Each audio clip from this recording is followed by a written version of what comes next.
এই অঙ্কটাতে কি বলছে দেখো, এই অঙ্কটাতে বলছে limit x tends to infinity 2 whole to the power x sine B by 2 to the power x, এইটা বলছে।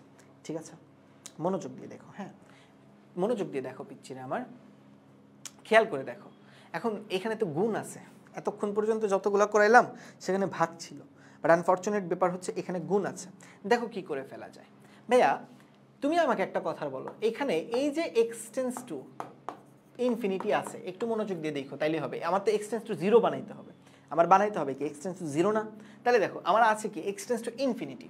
ভাইয়া তুমি আমাকে একটা কথার উত্তর দাও তো, এক্স টেন্স টু যদি ইনফিনিটি হয় তাহলে 2 to the power x tends two তো আরো বড় আগে ইনফিনিটি হবে না বলো? আরো বেশি ইনফিনিটি হবে না? এক্স টেন্স টু যদি ইনফিনিটি হয় 2 টু দি পাওয়ার এক্স তো আরো বেশি ইনফিনিটি হবে। এখন তুমি আমাকে বলো তাইলে 1/2 টু দি পাওয়ার এক্স কি হবে? 0 হবে না ভাইয়া বল? 1/2 টু দি পাওয়ার এক্স কি হবে? টেন্স টু 0 হবে না? কারণ এই যে 2 টু দি পাওয়ার এক্স যদি হয় ইনফিনিটি, উল্টায় দিলে কি 1/ইনফিনিটি, 1/ইনফিনিটি মানে কি 0 তো নিশ্চয়ই নাকি? এখন ভাইয়া মানবতার খাতিরে 1 এর জায়গায় যদি তুমি বি দিয়ে গুণ করো, 1 এর জায়গায় যদি তুমি উভয় পক্ষে বি দিয়ে গুণ করো ভাইয়া, তাহলে কি আসে? b/2 to the power x tends to 0 আসে।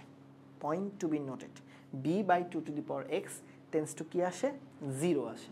এইবার একটু খেয়াল করে দেখো, আমরা যদি এই b/2 টু দি পাওয়ার এক্সকে, আমরা যদি এই b/2 টু দি পাওয়ার এক্সকে ধরে নেই h, b/2 টু দি পাওয়ার এক্সকে ভাইয়া যদি ধরে নেয় h, তুমি কি রাগ করবা?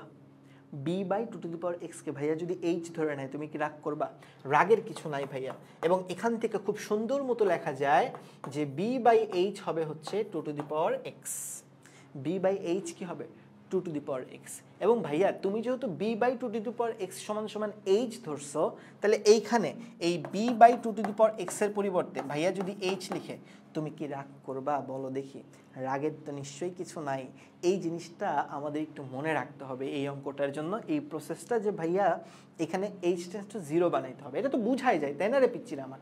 এটা তো বুঝাই যায়, এতক্ষণ ধরে অঙ্ক করে আসলাম না, এটা তো বুঝতেই পারো যে এখানে আসলে ওই আমাদের এক্স টেন্স টু ইনফিনিটির জায়গায় h বানাইতে হবে, কারণ সাইন আছে যে, বুঝো না এই ব্যাপারটা?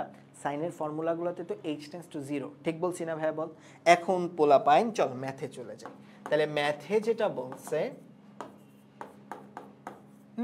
যেটা বলিয়াছে সেটা হচ্ছে 2 টু দি পাওয়ার এক্স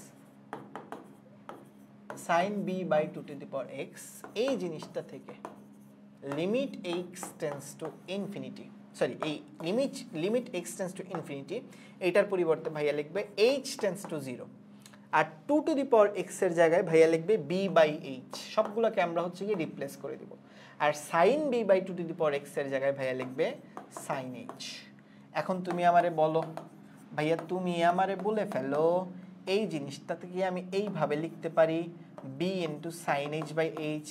ভাইয়া তুমি নিশ্চয়ই জানো যে limit h tends to 0 sine h/h মানে আসলে 1, তাহলে b এর সাথে 1 গুণ দিলে অ্যান্সার কি আসে? b আসে। অর্থাৎ এই প্রশ্নটার অ্যান্সার হচ্ছে b। পরীক্ষাতে এই প্রশ্নটা চলে আসতে পারে, 2 মার্কের জন্য আসতে পারে বা এমসিকিউতে আসতে পারে। আশা করি তুমি এই ম্যাথটা বুঝছো পোলাপান।